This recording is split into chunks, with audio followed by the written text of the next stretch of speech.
Hey guys, welcome back to Double D Vintage Baseball Cards, and more importantly, Turn Back the Clock episode number 8. And I've joined with my co-host Adam. Adam, how's it going? Awesome, man. Excited to be joining you again. This is great. I can't believe we've done 8 already. Well, I haven't done 8. This will be 8. Time flies. It's really crazy. You think, I remember doing my first YouTube video all scared and then all of a sudden, boom, it's a year and months later, and I feel like I'm best friends with everybody. And when I go on these, do these videos, I'm not nervous in any way, shape, or form anymore. It's like hanging out with my best friends and talking about things that I've loved my whole life by myself. So it's just going to be a really fun episode tonight, you guys. We've got a few things in store. Our standard, we're going to do a show and tell on our recent pickups of, whenever the last month or what we're collecting in the moment. And then we also, the big thing we're going to really discuss is our vintage cards in a bubble. And now we've got this because there were 2 podcasts, and we will mention those later, or 2 YouTube channels that discussed this, in one of them in pretty good detail, and it was very good, and we'll talk about that.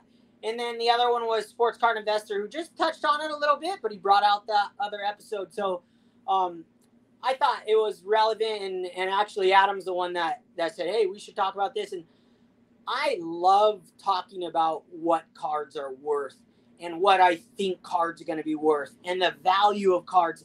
I'm not just a collector who just buys anything that comes along, which I do too. I love certain cards, but I really, truly realize that I like to put my opinions out there about my thoughts in my brain and my whole life, why I bought certain cards. There was a time where I bought Michael Jordan rookies, Wayne Gretzky rookies, Nolan Ryan rookies, all these greats in like 2000. So I've had these thoughts my whole life. So it's fun to hear other people's opinions in the hobby, whether we're in the vintage bubble and what that entails. It's not as drastic as you guys are probably thinking right now. But with that said, Adam, why don't we talk about our pickups? And I'm going to go, you're going to show yours first. And I know you've been collecting a certain player. And I think I feel like I kind of started that with the big banger that I sent you raw, and then it came back at PSA 10. So go ahead and dive deep into what you've been collecting lately and why. Yeah, I got some good pickups here. And I think, I don't remember what show it was on, but pretty recently we made this pact that we were going to not buy any like big cards until the National. Well, I haven't really been on that train yet, but maybe we'll get there. We'll see. It's tough. It's tough not to buy that when they pop up, So yeah, I got some cool pickups here. I figured I'd show this one first because this is pretty relevant to our show. This is a Turn Back the Clock card that I've had a save search for years in PSA 10, and it finally popped up pretty recently. This is the Roger Maris 1986 Turn Back the Clock, and this is a PSA 10 Tiffany copy here. Oh my gosh. Hold on. I'm exiting you from the solo mode to tag team you. Pull it up. I actually picked this one up in the last couple weeks, and this is the Turn Back the Clock with the stamp on it from our buddy Shane, Shoebox Legends. Dude, that's awesome. Tag team them. Bam! Yep. Love it. That's so sick. All right, back to your solo. So picked up that baby. Tiffany 10? The Tiffany, yeah, I was cool with the non-Tiffany, but the Tiffany popped up and the other one hasn't. So I figured I'll go with Tiffany. As you know, even in PSA 10, these cards are not too expensive. So I was I want to ask, how much does that cost? Because I know the Tiffany's, if you guys aren't aware, they're around the 5,000 print run. I know there's different years that are a little slightly different, but let's just say 5,000, and that is 89, right? Oh, this is 86. This is 86. Yeah. 86. And I, honestly, it was less than $100. I think it was like, maybe $90. I don't know, $70 or $90, something like that. I'd have to double check, but and that's not cheap. But that sounds like a steal because I mean, this card, the Roger Maris, show that card again, so we know what we're talking about. I mean, that's 1961 top shown is like the Mecca Roger Maris card. That's his year he broke the Babe Ruth record. And you got the Tiffany back there. Card, Adam. That I'm jealous of that card, to be honest with you. I wish I would have seen that one. Under $100, I would have bought that all day long. because like you see, there's so many raw copies on eBay, but you know they're off centered and they're ungraded and stuff. So it's not like it's a rare card, but it's just hard to find it in PSA 10 because not a lot of people grade it. And you know the Tiffany's obviously are a lot harder. So absolutely. So we got multi-sports here. This was a recent pickup right here. This is a 1991 Hoops Michael Jordan dunk card. Now, I've been making some pretty big moves with my collection, trying to sell some bigger cards to free up some funds. And I made a little swap here. So I ended up selling. I had a PSA 10 1988 Fleer All-Star card of Michael Jordan. And if anyone knows that card, it's an iconic image of him, this same image basically dunking from the free throw line in the dunk contest. And so I sold that one for, man, that was, I don't know, a few $1,000. It was a big card. So I sold it. And I ended up picking this one up for a couple $100 or maybe even a little less. So I figured, you know, for whatever, 10% of the price or much less of a price, I can get that same image and now I can free up some money too. So not as good of a card, but for me, it was just about, I wanted a Jordan card with that image of him dunking from the free throw line. So the one you sold had the same image. Yeah, it's the same exact image, a little zoomed out, so you get a little more of the photo. But for me, this was cool. You know, this was really cool, really good idea. And a hard card to find in PSA 10. Another one of these like junk wax era cards that, for Michael Jordan, even he gets graded a lot. There was like, I was looking for a decent amount of time, and there's just not that many that pop up in PSA 10. This was the only one available online at the time. So hey, look, you know me, I'm Mr. Pop Report now that I'm into the modern stuff. What do you know the Pop Report on that thing? Because I feel like there were so many of those. I probably have a dozen of those. I'd have to honestly, I think it's like 100, right around 100 level for a Michael Jordan card. That's for the junk wax era, very low. That's PSA 10 pop. So obviously there's gotcha. Low, but if you're shooting for PSA 10s like I tend to do with the junk wax era, then that's really cool. I figured I'd go for it because if you can get a PSA 10 for whatever, a couple $100, and the 9 is whatever, like you've said this before. If it's not that huge of a difference, then I'll wait on the 10, which I did there. So but yeah, another thing I wanted to bring up is I'm pretty much a player collector by nature. And I've collected him off and on, but never really that heavily. And you kind of reignited it when you did that trade with me for the Pedro Martinez autograph card that we did pretty recently. And that kind of, that along with the thing I really love about Pedro player collecting that I'm finding now is it allows me to collect from an era of cards that I really have not done. So I collect, vintage baseball, vintage basketball, vintage football. But, Larry Bird, I collect from basically the 80s to like he retired in 92. So that, I've had a good run of those cards and learning about the sets and everything. And then obviously I collect Tom Brady. So that covers me up to pretty much modern day now. But the 90s, I had stopped collecting in about, I would say 93, maybe 94. So what's cool about Pedro is he has some awesome cards all the way up to that I want to collect up to like, mid to late 90s to early 2000s. And there are some just fantastic inserts and refractors and just rare stuff that now I'm on the chase for, which it's fun. I'm learning about all these inserts. Couple pickups here. These are a little not from a little before that era, but I picked up his true rookie card autographed 1010. Hey, wait. Is that one that I sent you a listing and I go, dude, what about this? And you're like, nah, I don't really like the 91 Upper Deck one. I changed my mind. What?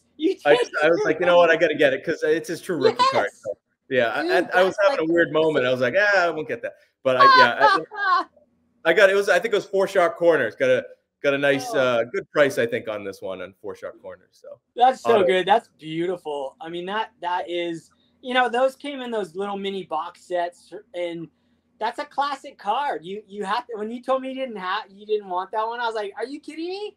Yeah, I have that in a PSA 10 from way back when. So that's really cool.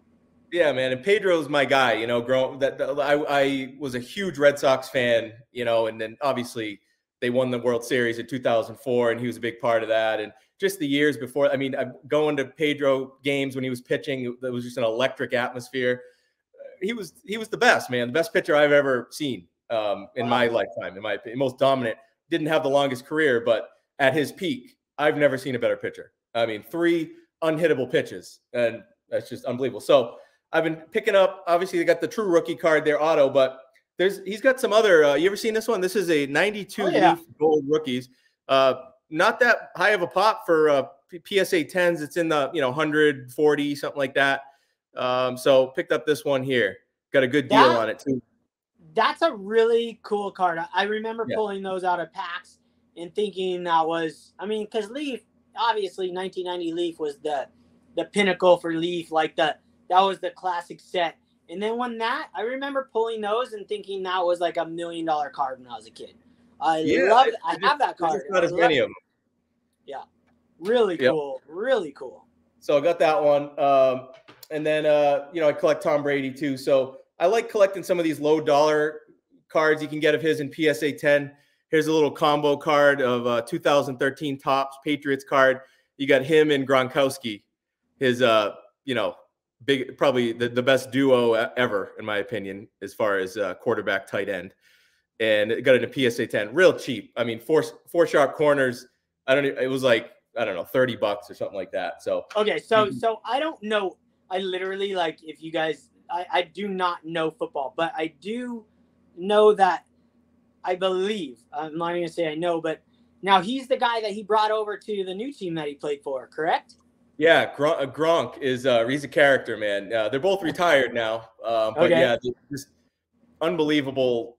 Gronk was like 6'7", 6'8", tight end, real athletic, and just a character, man. And just those two, you get the best quarterback ever, and I consider the best tight end ever, and they were just unstoppable, man. You literally, he was so big and fast that.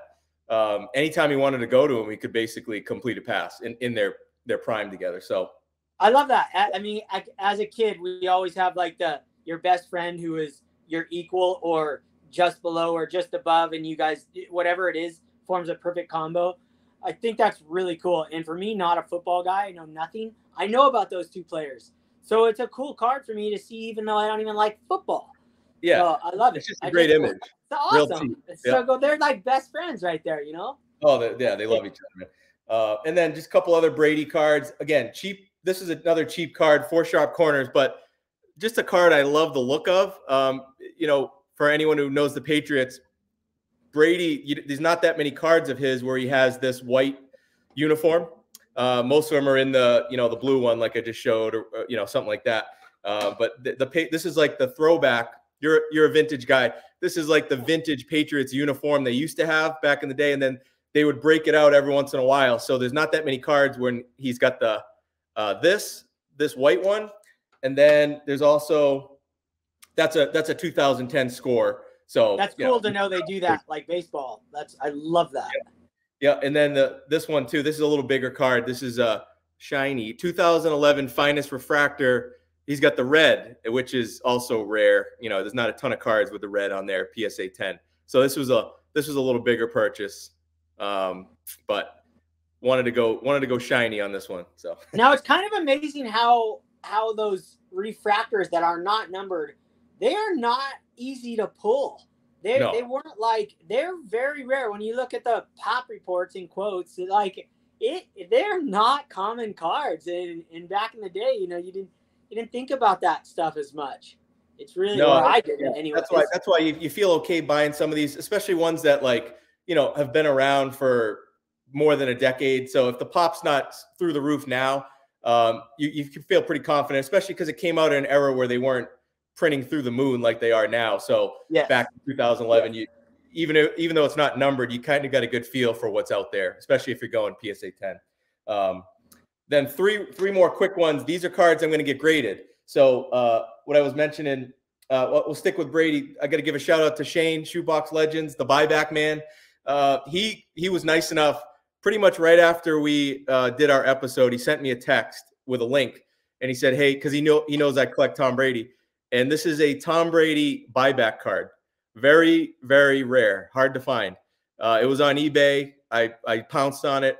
Thanks to Shane. I never would have seen it had he not sent it to me. And it's it's a 2012 Topps Brady card, which is I have this card in PSA 10, but not the buyback. So I'm going to get this one graded. I looked at the pop report. There's like one that's ever been graded. So these are, again, real tough cards. There's not a lot of them out there at all. So excited. That's I awesome. pounced on this. I'm going to get it graded. Shane's spending our money. And then real quick, this is continuing on my Pedro Martinez. What's fun is, he's not, even though he's an all-time great pitcher, he's not like a player that's heavily collected because he's a pitcher, and pitchers, are far less collected than position players in baseball, as we know. But there's not a lot of his cards get graded compared to some of these other players. So you have to kind of hunt, and sometimes they're raw. So like I'm going after some of these like late 90s refractors and numbered cards, and like here's one I bought raw. I'm gonna get graded. This is a Own the Game 2000 year 2000 peak. Pedro at his peak. 99 2000 he was at his peak. This is a shiny Own the Game insert from Topps Chrome Stat Star. That's awesome. It's a cool looking card, man. So I'm gonna get this graded. And then this is a big card. Have you ever heard of Essential Credentials? Yes, of course. They're big, man. Big card, especially in basketball. Like, so this is a card. What's pretty rare about these is they're numbered, very low numbered cards. This is a 2004 Essential Credentials Future, and this card is numbered to only 61. So there's only 61 of these. Wow. But just these cards are just awesome looking cards. They don't grade well. So I don't expect to get a good grade on them. I'm fine with whatever. It's just like these are cards that are cool to hunt down because there's just not many out there. It's numbered to 61, but most of these Essential Credentials, if you look at the pop reports, there's like single digits that get graded because, at the time when people were opening these, they weren't like heavily chased, right? Like they are now. So a lot of people just threw them into boxes or threw them away. They weren't huge cards at the time. So there's very few of them still out there. Even it's numbered to 61, but there's probably, who knows, not that many at all. So it's been fun with this Pedro thing because it's a little different than how I go about like when I collect Mickey Mantle and Tom Brady, Larry Bird. There's a big collector base, obviously, for those guys. With Pedro, it's it's more niche and it's kind of different. Like you got to hunt down some of these other Pedro collectors on social media, like Instagram. There's not a lot of Pedro collectors. So I'm trying to like network a little because in order to find the ones I'm looking for, like Pedro PMGs, precious metal gems, he comes from that era of cards that it's going to be really fun to hunt some of these down. And you're going to have to do some weird things, maybe like, connect with people. It's not just like go on eBay because a lot of these are just in weird places. They're raw and you got to, pry them away from people basically that have been collecting Pedro for a long time. So I'm working on it. So it's fun. It's a new challenge, which I like. That's what I'm looking for here. Dude, that's awesome, Adam. Hey, you don't have the PSA 10 handy. I'd love to see that card again. Is it right there? Which one? That one, the autograph one. Oh, yeah, right. Oh, you got it? Hold on. No, the other one. What? Oh, that one's beautiful. No, the one that I traded you for the Ernie Banks. Oh, I'm sorry. No, I don't. It's in the okay. No worries. Back the other room in the house. So, nope. Sorry. So funny. Dude, that's awesome, Adam. I really love that. It's so weird because we'll send each other like, hey, I picked this up. But we don't like plan like, hey, I'm going down this rabbit hole. I just found out this last week that you're really diving into Pedro Martinez. And likewise, you probably, you knew about the Mike Trout thing, but maybe you don't know about the pickups that I've been recently picking up and going after. But it's really fun to go down different avenues in collecting and going down these little offshoots. And the reason you talked about like you going down going down Pedro Martinez's era is the reason I think a lot of it's pitcher because he's a pitcher, but also because he started in the junk wax era, the king of junk wax era, 1991, like right. Literally like the prime time where they're printing more cards than ever printed in their life. I think that has a lot to do with why people don't don't have like a huge mass collection of Randy Johnson, you know, and Pedro Martinez. And you really have to go and hunt those certain cards down. So what I'm going to show is really funny too, because I've talked to you about like, yeah, we're not making any big purchases till the National. I have not even come close to sticking with that, but I've also stuck with the fact that I haven't bought too many vintage cards because I'm going to try and save those for the National, but really I'm not finding, because I'm like an auction guy. I'm like a guy who likes to watch auctions and get my endorphins kicked in and like go, I call it going to the card shop, going to eBay and go like through the whole day's listings in like an hour. You can see every single PSA card that's going to end in an hour. And then I like the ones that I'm going to follow and watch till the end. And then at least I can see their prices and see what happens. It has been very hard to find well-centered vintage cards at auction. And that'll tie us into what we're going to talk about later, because in the beginning of my whole transition, it was like I was buying centered cards left and right on auction. Couldn't find, I could find a million of them. Now, no longer. But let me show you guys the pickups that I've been working on, and it's going to tie into like what Adam's talking about. And mine's a little different era. So I'll put myself in solo mode. Sorry guys. Still kind of, I'm done being sick, but it's still in my lungs. So I do have some turn back the clock cards, which we talked about. And I got the 86 with the stamp, thanks to Shane, Shoebox Legend. There we go. Well, so stoked. I bought this card about 4 months ago, and it never showed up. And then I found another one with a cooler stamp anyways. So I got my refund, and then I got this one. So really glad to add that.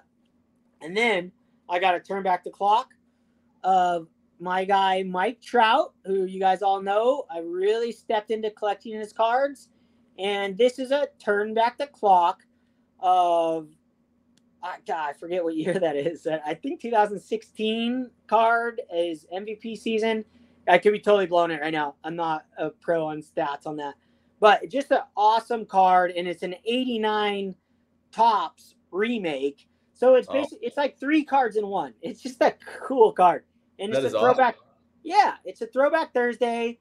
And this is numbered, I think, like 675. It's not numbered on the back, but these I'm finding they're not in packs, but they come out with cards on Topps.com, and you order them, and then they that's it. That's all of them. So they made, whenever somebody ordered these, there was only 675 made. I'm sure I'm off by the number, but give or take 100. So I've been kind of going down this little rabbit hole a little bit. It's been really fun, but also realizing like the rabbit hole never ends. There's like a Jaws design that ended, and I missed it, and I was like, oh man, but it's endless. It's kind of ridiculous, and they're not pack pulled, so I don't know how much the value is in these. Maybe one day, but just had to have this turn back the clock card. But go back to, like, I got some big pickups here, and I've been going down after a player who in 2001 was a huge, like, everybody was going for him. And I remember going to Frankenson's Collectibles and buying packs of Topps, trying to pull cards of this player. And that is Ichiro. And I realized that at one time I had about 40 of his rookie cards, graded in an 8.5.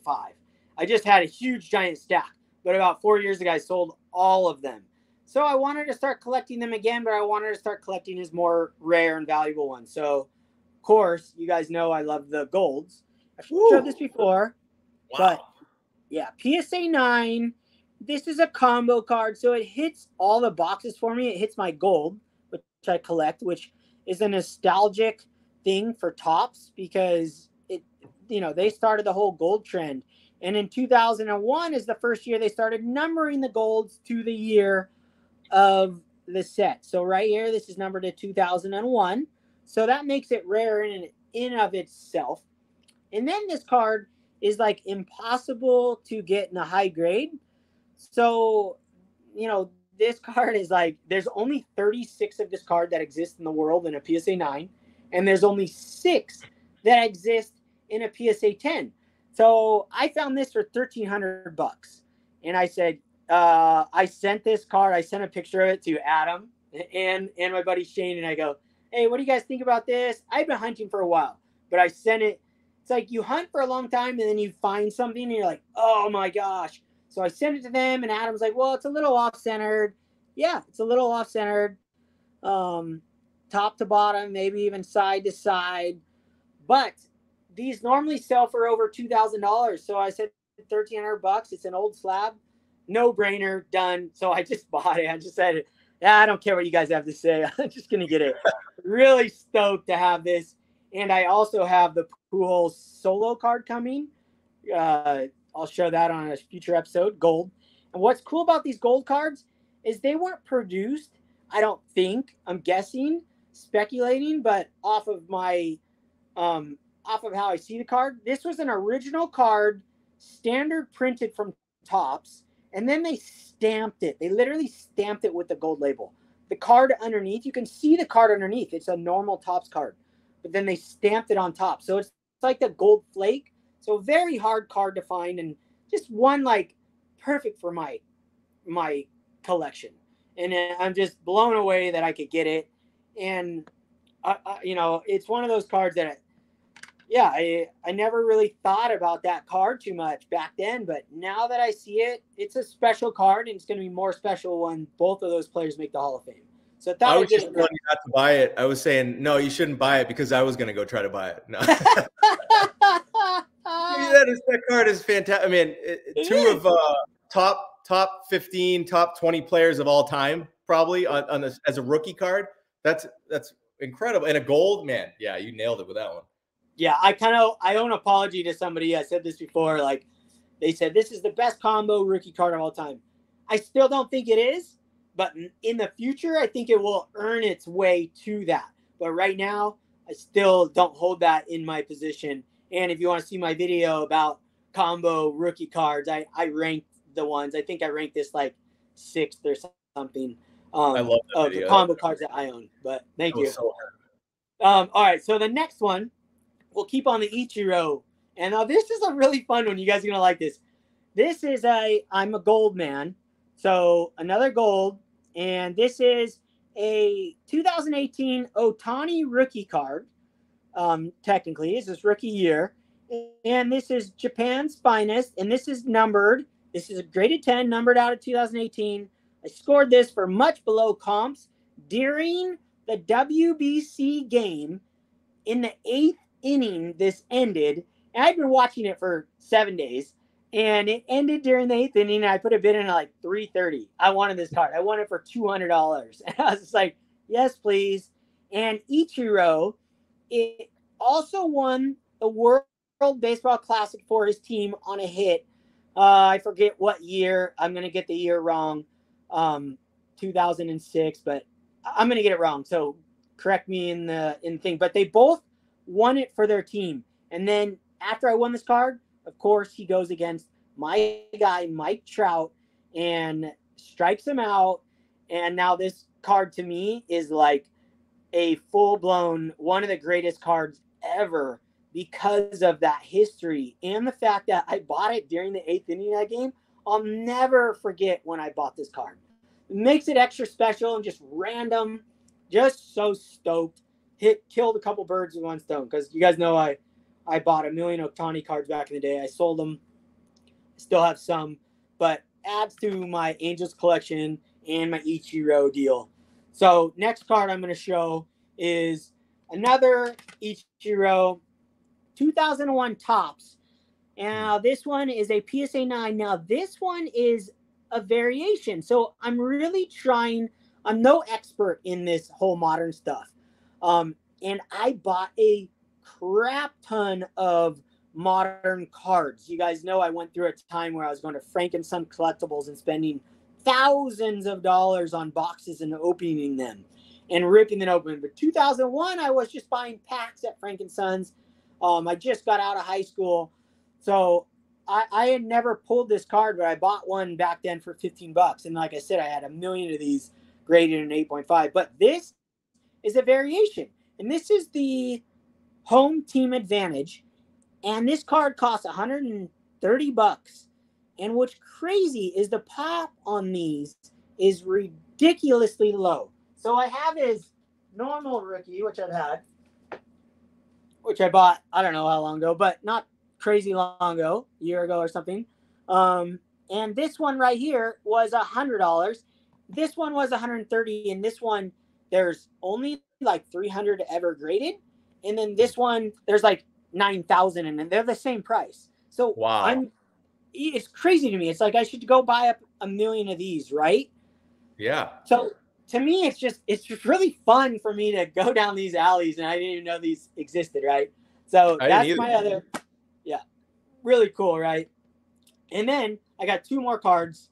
Oh, I got more than that, but next card is the Finest, and this was inspired by you, Adam.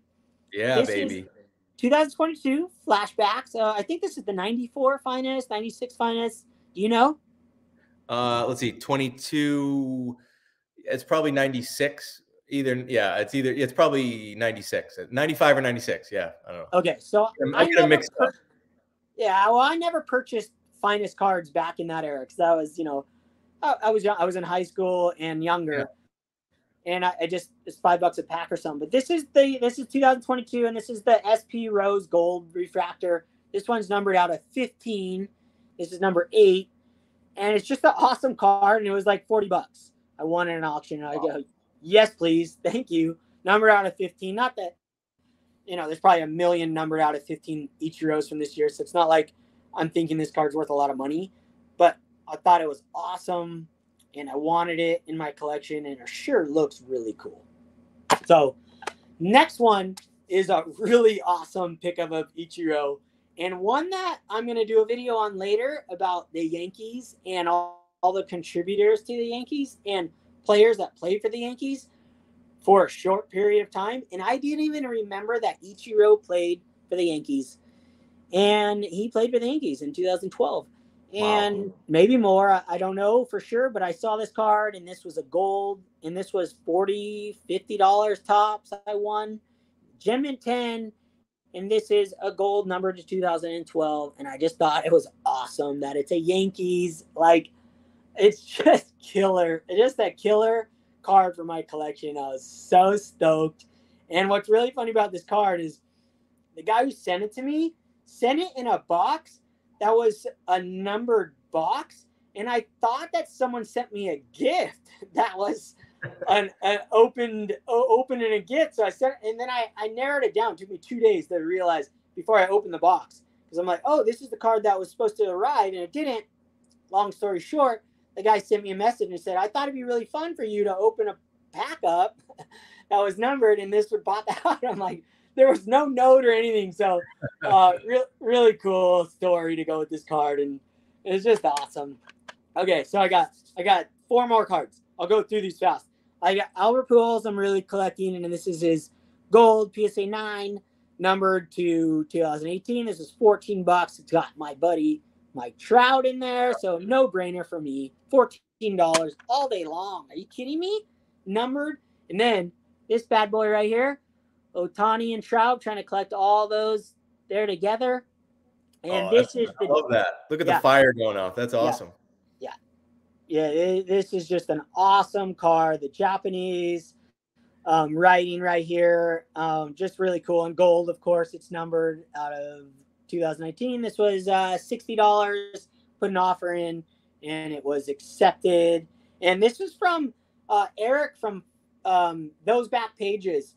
He showed this card, and I go, oh my gosh. So I instantly went on there, and I found one at a good price. Well, you wanted like 120 or something, but I offered 60, and I got it. So boom, no brainer. Really cool. Next card is a vintage card for all you vintage lovers. This is a Willie Davis card, and I found this in a book that I always talk about, the Topps book that shows every card ever made by Topps, and I just love this image. Willie Davis, obviously, it's the World Series. Not only does it say it, but you can see the World Series banner in the background. It's just a stunning card in the image. I bought 3 of these. One hasn't showed up. Figured I'll give one of these away at some point. Just really awesome cards. Love, it's one of my favorite images on a baseball card, actually. I just love it. So really stoked to have that. And then one more card, last one. It's a set of these Yogi the Bear. What is this? Prevent Forest Fire cards. And I saw these on George Diamond Yard Sports Cards. He didn't have these ones, but he had another Yogi the Bear from Forest Fire cards on there. And I remember getting these when I was a kid. I had these exact cards. So I went online and bought a set for like $10. I was just so stoked. And Reggie's in here and all my boys from the Angels. And I just wanted to feel him in my hand again. So really stoked to have that. Really stoked on these. Really stoked on all my pickups in it. And it really, the 2001 era for me to collect all these cards, it's like you talk about, it was an era that I was buying a bunch of cards, but I was selling all the cards that I pulled, and I wasn't collecting them. So for me and you to go back and collect all these, you collecting Pedro, me collecting Ichiro, Pujols, and Trout, it's been a blast. Absolute blast. So I gotta say, I am before we go to the next segment, I'm more excited about this baseball season than I have been in a long time, man. And part of it is cards, seeing what Mike Trout does and so forth. But I'm really excited about the changes that baseball has made, and I think the games are going to be more fun to watch. And man, I just hope the Angels. Ohtani and Trout on the same team. Let's stay healthy. Let's get them in the playoffs. I want to see Ohtani and Trout in meaningful games, like in this World Baseball Classic.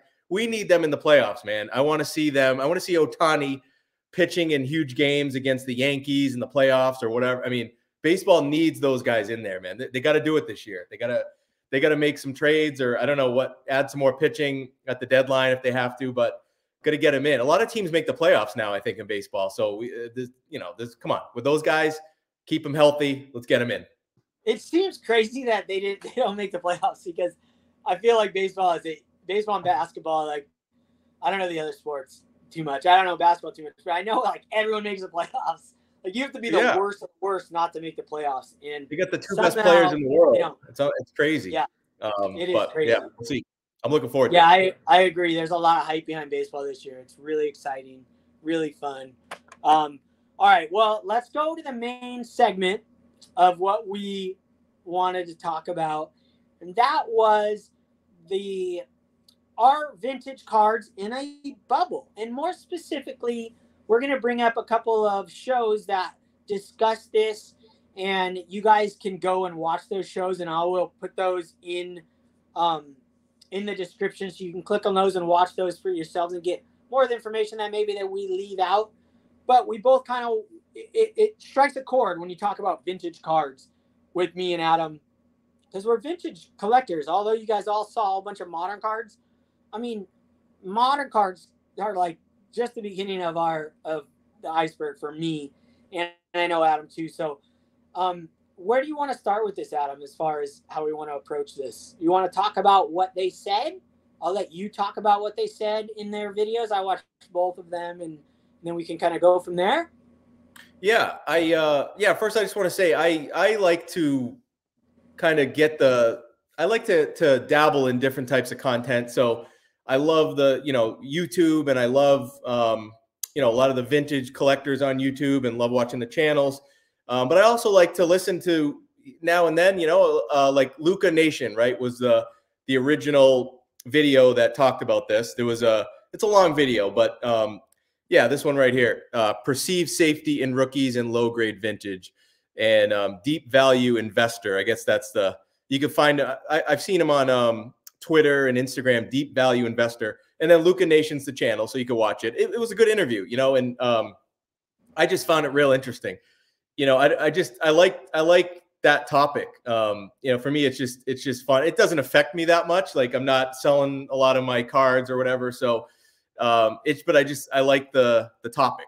And basically a couple of things that they mentioned on the episode that I wanted to bring up and get opinions on and get, obviously talk with you about is, you know, so the deep value investor guy, he is, you know, he collects a lot of modern stuff. I don't think he collects vintage. So I find it interesting that I find a very, there's a disconnect with a lot of collectors that maybe are newer, that maybe don't understand the vintage market or the vintage space, so to speak, but they do give their opinions on vintage a lot. And like the thing that really caught my attention when I was listening to it, you know, he was talking about, you know, obviously prices of modern cards have plummeted, you know, 40, 50%, 60, 70% for a lot of these cards, including like Mike Trout cards. So, you know, regardless of the player. But now there's a lot of talk that, like, you know, a lot of the people that were out on social media and, you know, showing their modern pickups, ultra modern pickups, now they're out there showing like vintage cards, and there's a lot more vintage. And I've noticed that, like, when I first started listening to podcasts and YouTube, one of the reasons I started my own is because, honestly, at least everything I found in early 2021, there was no talk about vintage. I was like, did people forget Mickey Mantle? Did people forget Willie Mays and all these guys? And like, I wanted to at least get a voice out there. Now I know there's a lot more. I just hadn't found a lot of, because when you first get into listening to podcasts and YouTube, that you discover a lot of the bigger ones first, and they were not talking any vintage at that time. Now, 2 or 3 years later, there's a lot of vintage talk. So the point was, like, he said, you know, why is Willie Mays he gave a kind of a weird example to prove his point. Like, he said the 1952 Topps Willie Mays, which is obviously an iconic card and has a huge demand. He was kind of questioning, like, well, why in just like since 2018 or 2019, why is that card 10x'd? And there's 4,000 of them or whatever graded by PSA across all grades. So he was kind of talking about population and saying maybe it doesn't deserve to be 10x the price that it used to be. So that obviously, you know, kind of, I noticed on social media, there was a lot of comments and stuff. And my take on that, just one thing, is I feel like there is now probably 5 to 10x the amount of collectors back in the hobby that want that card. So I don't think it's a bubble. I just think there's way more demand for that card and other great vintage cards just in the last 3 years. Like, you know, guys, you watch YouTube, how many of the channels do you see that just came back into the hobby? They're our age, and they came back in the last 2 or 3 years, and now they want to collect Willie Mays cards and Mickey Mantle and Clemente. So I just feel like there's just a huge segment more of that type of collector, and that's why the price has gone up. Demand has gone up. It's pretty simple, and it was kind of baffling to me that, you know, that wasn't said. So I guess let you talk, because I just talked for a while on that. But no, I loved it. That was great. That was fantastic. Yeah. It's funny because we kind of you go down one road, and my mind is thinking of a different situation. In that, the first thing that gets you is obviously the title. For me, it's like low grade vintage is in a bubble. All I've talked about all year is how much I'm going out. I'm selling my high grade vintage that doesn't look very good to buy low grade vintage. So instantly I'm like, yes, I want to watch this video. And what is his thesis? What's his theory behind this? And where is he getting this information? And what's his thoughts? I'm not a guy that just gets like I'm not going to be mad at someone for saying their opinion on things like this when they say it in a way that these guys talked about it. Very insightful and thoughtful. And they did some research, and they did their due diligence.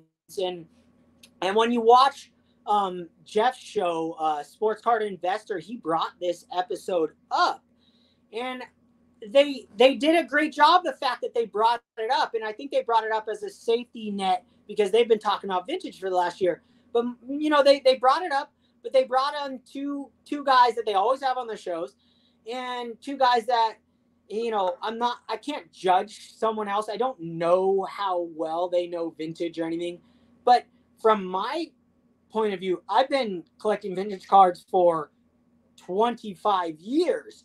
Yes, I've changed my opinion about what type of vintage I'm collecting, whether it's a PSA 7 that's off-centered or a PSA 4 that looks better than my PSA 7, that's what I have changed, not my collecting of vintage cards. So there's just because like someone like me who've been in it for 30 years, learn something new. It's not that I just changed my opinion overnight about vintage cards and where they're headed. It's I've changed my opinion on what I'm going to collect within that space. So the guys that talk about the vintage seem to not know as much about the actual vintage world. And they haven't been immersed in collecting vintage cards as long as, say, me or you and many other people in this hobby. They have started collecting vintage because, whether they did in the past or whether they have, I don't know for sure, but to me it came across where they just started collecting vintage because other guys were collecting vintage or their modern stuff got crushed. And so they went to the vintage world and then they did their research on it, which is awesome. And they came up with these conclusions, which to me were not accurate. So he talked about the 1952 Topps Willie Mays. Now, yes, the Willie Mays 1952 Topps, say in a PSA 2, say it was, I'm just hairballing it, okay? Say it was $300 in a PSA 2 10 years ago. And now it is, or even 3 years ago, before the pandemic, 5 years ago, okay? $500, just say $500. Now it's $3,000 for a PSA 2 or $5,000. The difference to me, and I totally understand where they're coming from when you look at the data. Their data, maybe it's accurate, maybe their conclusion is accurate on the data, but these guys are not understanding eye appeal. No one brought up eye appeal as a scenario. No one said this PSA 2 is different than this PSA 2. It's so different than ultra modern or modern cards. Ultra modern, you know where it begins. Modern cards, it's just different. It's a different concept. A PSA 2, one PSA 2, Adam Vintage Sanctuary just did a video on his authentic Willie Mays 1952. It's a perfect example. He did a video, and I'll put that in the thing too. You guys can look. And then he went on eBay and showed he bought an authentic version. So it means it could have been colored, it could have been trimmed, whatever. There's no explanation because it's a PSA card. There's no explanation. It's just authentic. It's a real one. Excuse me. But he went on eBay and searched all the PSA authentics and PSA 1s examples, and there wasn't one even close that looked as good as his. And his wasn't perfectly centered. His isn't one that, it's not the ideal perfect card. But the point was the fact that there's no way that you can judge on a pop report of a PSA 2 that's worth $10,000. You can't say they're all worth the same. There's just, the prices are so all over the place because the people who are collecting these cards understand that one PSA 2 is not equal to another. I would gladly spend $4,000 on a really good looking PSA 2 Willie Mays and over another one that says PSA 2 for $1,000. I would gladly spend $4,000 on one that looks really good. The pop reports on vintage, I don't even look at. Now, I understand there's guys in this vintage world that are way more deeper than me as far as oddball stuff. Other stuff that they just doesn't exist, and the pop reports mean something because there's only 2 that exist, or there's only 10 exist. But I'm talking about Topps cards. I know Topps cards. I know the prices of Topps cards. I know price of Topps vintage cards. I know this stuff. I would consider myself an expert. You show me a card, I'll tell you what it's worth if it's a Topps card. A standard Topps card. I will know what it's worth within reason. Now, that's what they didn't touch on, and that's what bothers me about, is it in a bubble? No. The short answer is no, it's not in a bubble, and yes, it could be in a bubble, right? Because yes, a PSA 2 went from 2,000 to 10,000 or whatever it was, but within that is a vintage professional, a guy who's collecting cards forever, really needs to look at that PSA 2 and see what they're buying. No PSA 2, no PSA 4, no PSA 5, 6, 7, even 8s are created equal. Only 9s and 10s are very close. But even those, you can really see different diamond cuts in 9s. You really got to be careful when you're buying vintage cards. And to me, that's what I've learned since YouTube is eye appeal is king.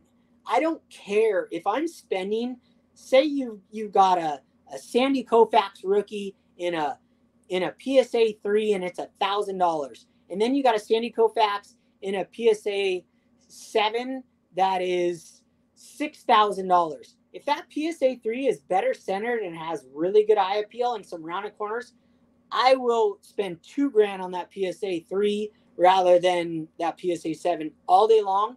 And in the future, the investment standpoint, I will stand by this, and you can write it down in your books, in your journals in 10 years when the collectors, like me, like they grow and they learn more. The eye appeal thing is going to take over the vintage world. I'm telling you, that's my prediction. And I think that's what they didn't touch on. And yes, they could be in a bubble, meaning they skyrocketed and they can come down, but that's not the point. The point is eye appeal. When you're collecting vintage cards, it is the eye appeal that is king. And I can't stress it enough. I beat the dead horse, and I could be wrong one day, but I don't care. And I'm really adamant and strong about it because I've been in this world forever. I've been in this vintage world forever. I can't stress it enough. Just because I haven't been in it with other people and watched YouTube and this stuff, just because I changed my collecting and I'm selling my PSA 7s, that doesn't mean that I don't know prices of cards and know this world. And it was really fun for me to watch that. So yeah, I probably just ramble on like a fool, but eye appeal is king, and that's what matters in vintage, not the grade. Yeah, I agree 100%. Now I don't want to get this feedback too, because there's not a way to know it, but I want to know what other people feel that watch this video. As far as in the comments, do you feel that let's say buying pool, right? I'm in it, you're in it. The buying pool for these vintage cards that video was talking about. Do you think, how many X do you think it is compared to 2018, let's say? From 2018 to right now, how many more? Is it 5 times? Is it 3 times? Is it the same? Is it 10 times? How many more buyers are out there, potential buyers for a 52 Maze, or a lot of these iconic cards? I feel like, the reason, like I said, the reason that it's 10X the price as it used to be 4 years ago is because, look at YouTube. There's all these guys that grew, were born in the late 70s, early 80s, and they're around our age or even older, but like in our sort of age bracket. And the cards that they want the most are these vintage cards. And I don't see many of these guys leaving. And I don't see many of these guys that have bought these cards selling these cards. So that YouTube's a small sample, but I think that that's an indicator of the larger hobby that, prices are determined by the collectors in the hobby, right? And what they want. And I feel like those cards are just in demand now, 5 to 10 times more than they were. That's just my thinking. And because he also said in the video, like, why is Michael Jordan, certain Michael Jordan cards this much more expensive now? Why is Ken Griffey Jr. cards this much more expensive now? And it's the same answer. It's because the people that came back to the hobby or are now in the hobby, those are the cards they want. And those are the collectible cards they want. The ultra modern stuff, in my opinion, is not anywhere near as collectible. Meaning, if you're gonna collect Willie Mays, it's an achievable thing. You can make the Willie Mays run. You can, there's not a million Willie Mays rookie cards from all these different sets. If you want to collect an ultra modern guy, it's tough to figure out how you want to do it. Like, what do I want to collect? There's a million parallels, and it really kind of, I think, dilutes it, but also it's not, you don't have as enthusiastic of a collector if you're a player collector. With vintage, it's perfect. It's a perfect way to collect because there's not a million cards that you have to get, and it's just, they're expensive, but it's just, I feel like it's way more collectible of an era of cards. And even some of these 90s ones where, you know, people want to collect the serial numbered ones where there's not a lot of them. It's more of a fun chase, but there's just so many cards now of the ultra modern cards that have crashed.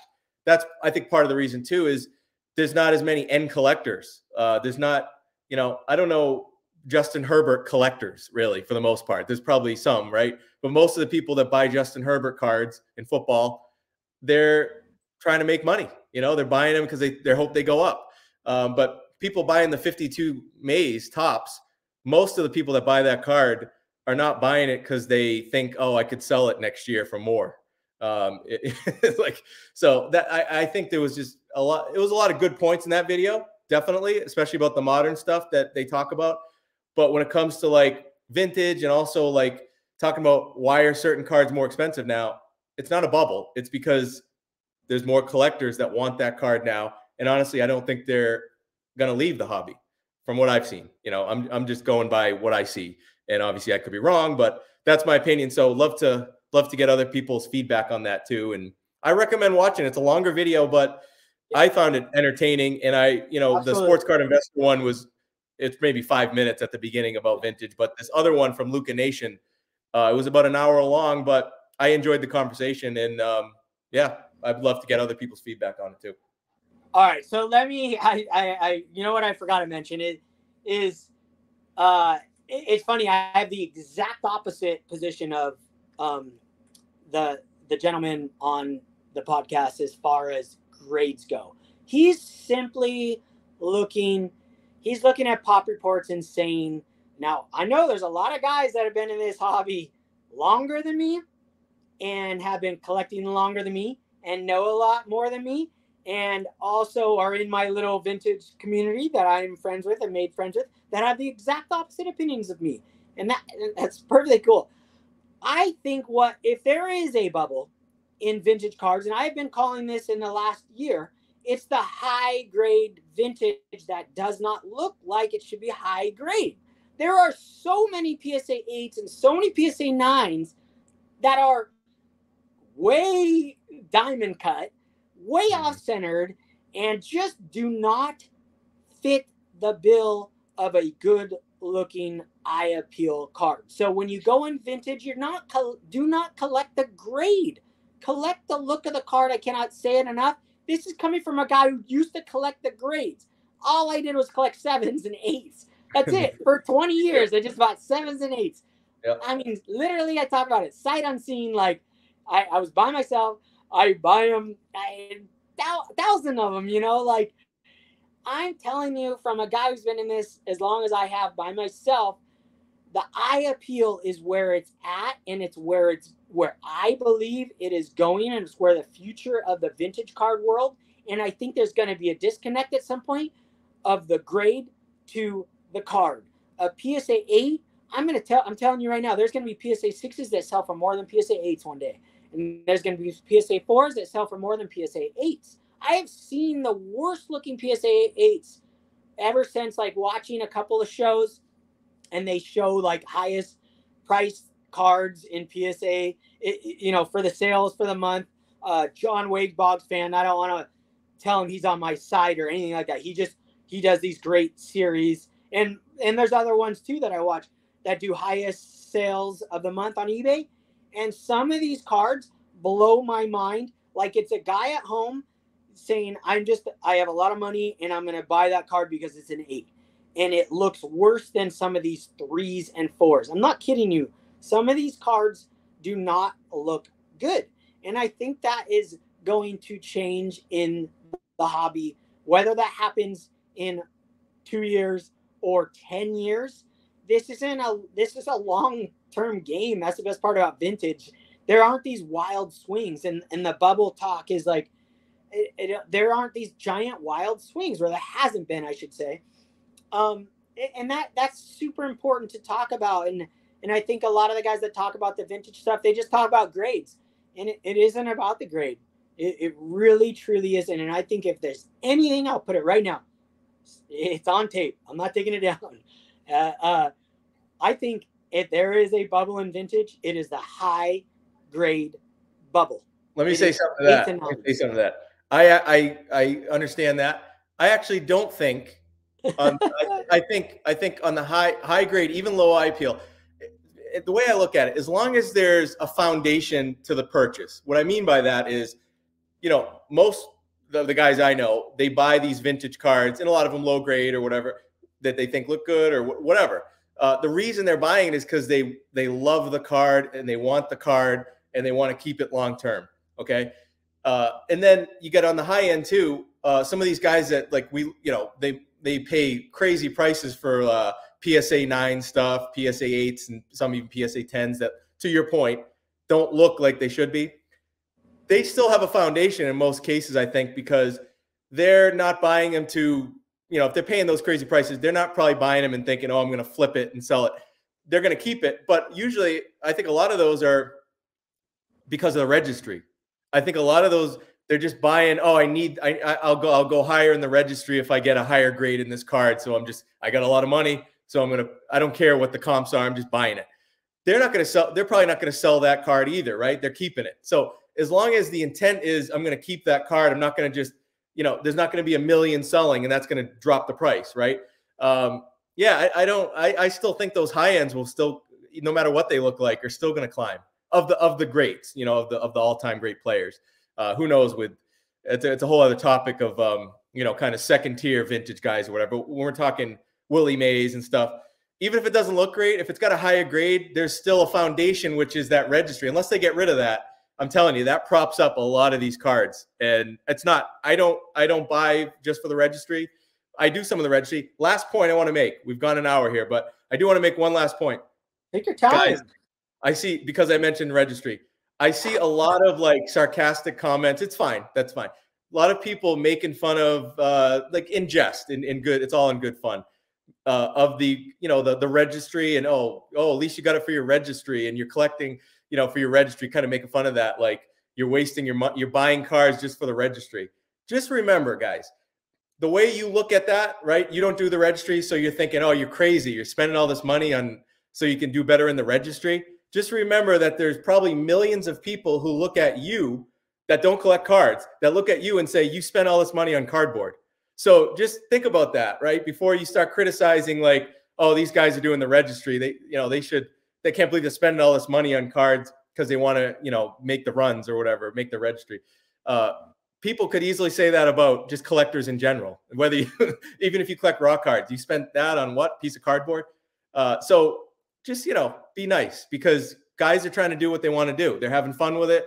And, hold the judgment on that stuff, because, I dabble in the registry and I think it's fun. And, people could spend their money how they want to spend it. Who cares? Why do people care I see so much talk about whoa, I can't believe you spent that. Or it's not your money. Who cares? I have the card and you don't. It's it doesn't, I see a lot of that. And, I'm kind of getting a little tired of the money talk, as far as making fun of people that spend overpaid for a card. It's they bought the card. They want the card, so they have it. They maybe make more money than you. So they don't tell you that, oh, you paid, you don't make as much money. They're not criticizing you for certain things. So leave them alone. That's my rant. I love that, Adam. And I love that we both have opposite thoughts on where the price of these high grade vintage are going. Now, yeah, high grade vintage is yeah, it's I just love it. And you know what? You're coming from a place of the other talk is dude, when we talk about our opinions, there are opinions. These are our collections. My collection is my collection. I can do whatever the heck I want to do with my collection. If you think I'm out of my mind for selling my 7s and 8s and buying 4s, I don't care. I don't care. Yeah. It's my collection, and vice versa. It's cool, but it's fun to talk about and discuss, but it is not fun to make fun of someone else for what they do with their money and their collection. I have no problem putting my thoughts out there and how I am approaching this hobby and where I put my money, and I'm okay with it. And I have gotten some weird comments, and I'll either I will communicate with that comment or I will delete it, because my headspace will go crazy if I even type one sentence back to that person, because there are some people who just want to cause problems in the hobby, and all they want to do is talk about this and that in a negative content and tell this, and they want to see you fail. I know there's people that want to see me fail. Of course there is. They want me to be wrong because they're on the other side of it, or they just don't like me as a person. It's just like, I don't want to communicate with that type of person, and my mind I won't do this because this is supposed to be fun. But I also love talking about where I think it's going, and I'm at the point in my life where it's enjoyable for me to discuss my opinions with other collectors. And it's great that we have two different opinions, Adam, on things. And we also mesh on some. That's the whole point of this hobby and the whole point of these discussions. So we'll end it with the fact that this is your hobby. You guys need to make this hobby how you want it to be. Now, I watched a recent episode about 1948 Bowman with Jake, Legends Never Die, and Mike Moynihan.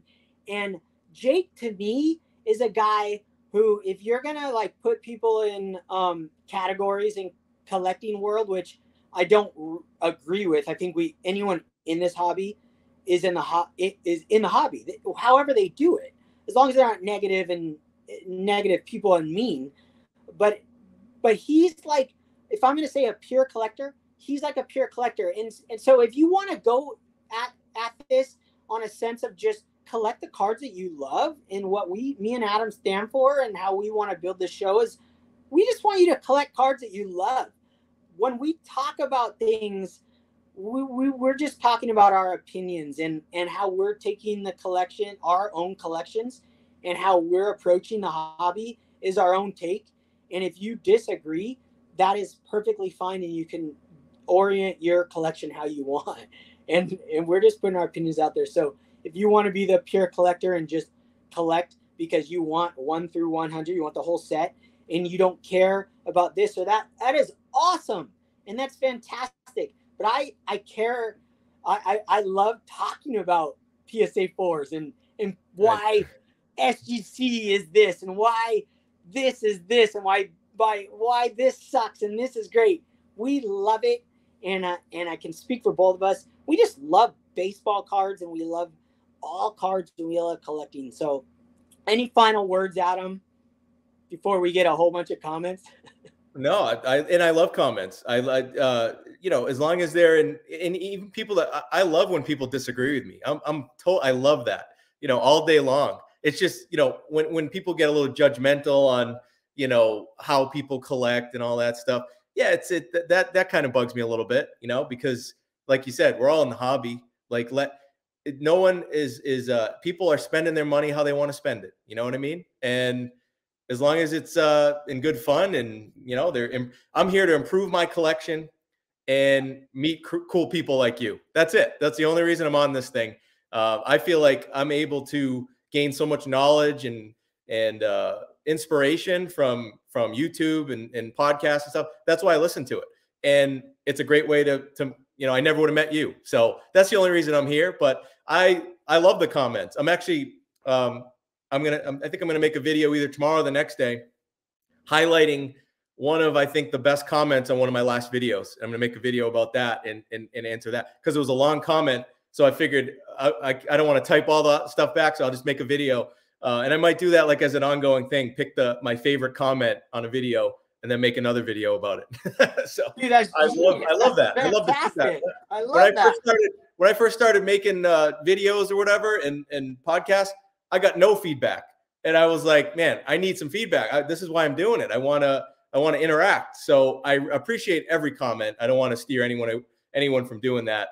But yeah, just have fun. That's what I'm doing. That's it. Awesome. Okay. Final words. I don't think we're in a vintage bubble, and that's my final words. It's only a bubble if the people leave that came back, right? Then the whole collecting world is doomed. So, then it's just gonna go back to the whatever it was, but that's okay. But I don't think those people are leaving. I'm not leaving. I'm here to stay. I'm never left. So it's still You're here. never.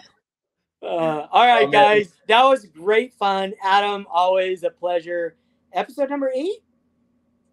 Another one. Episode number 8 in the books, guys. Leave some comments, kind comments.